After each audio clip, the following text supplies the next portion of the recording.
చచ్చిపోతాం గొప్పతనం అదది. పెళ్లి చేసుకుని శుభ్రంగా 2-3 బిడ్డలకి అంటే అది ఆనందం.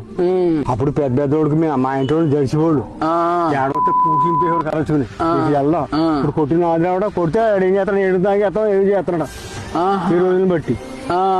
అవునా నువ్వు చెప్పు. అవునవునవును కరెక్టే కరెక్ట్. నేను చూస్తున్నాను అవి కూడా. నువ్వు 7 తాగేస్తున్నారు అంటే నన్ను కొట్టాడు బాబు చచ్చిపోయినా అంతే. 7 తాగేస్తాడు లేడు అప్పు తెచ్చుకున్నాడు, తోటకుంటున్నాడు, ఓ కాయమంది తెచ్చుకుంటాడు, అదే కొంతకాలం పోసిన వాసన రాకుండా మింగేస్తున్నాడు, అయిపోతున్నాడు జీవితం కరెక్ట్ చేసుకున్నాడు. చచ్చిపోతాం గొప్పతనం అదది. పెళ్లి చేసుకుని శుభ్రంగా 2-3 బిడ్డలకి అంటే అది ఆనందం. అంతే కదా. అంతేగాని అద్దరు చచ్చిపోతే ఏమో అద్దరు చచ్చిపోడు అంటారు రేపు పొద్దున్న. ఏ జాతులు అన్నా అంటారు.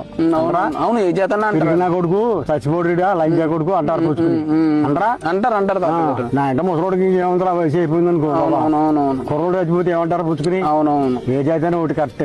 అది అన్నమాట తప్ప తప్పు కదా.